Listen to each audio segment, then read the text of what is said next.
میں نے کہا میں اپنی راہ کی نگرانی کروں گا تاکہ میری زبان سے خطا نہ ہو۔ جب تک شریر میرے سامنے ہے میں اپنے منہ کو لگام دیے رہوں گا۔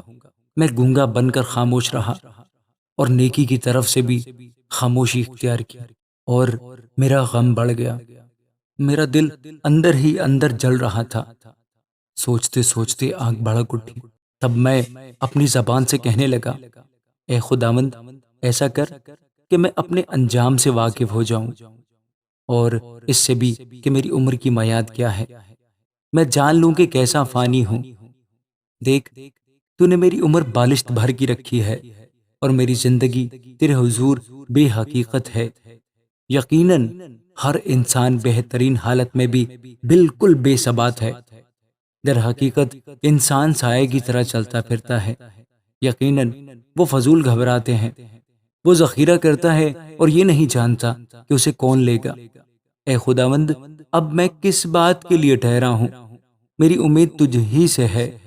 مجھ کو میری سب خطاؤں سے رہائی دے، احمقوں کو مجھ پر انگشت نمائی نہ کرنے دے۔ میں گونگا بنا، میں نے منہ نہ کھولا، کیونکہ تو ہی نے یہ کیا ہے۔ مجھ سے اپنی بلا دور کر دے، میں تو تیرے ہاتھ کی مار سے فنا ہوا جاتا ہوں۔ جب تو انسان کو بدی پر ملامت کر کے تنبیہ کرتا ہے تو اس کے حسن کو پتنگے کی طرح فنا کر دیتا ہے۔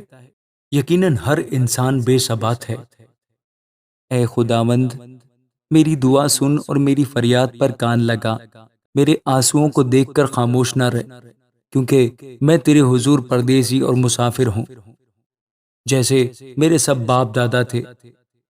آہ، مجھ سے نظر ہٹا لے تاکہ تازہ دم ہو جاؤں، اس سے پہلے کہ رحلت کروں اور نابود ہو جاؤں۔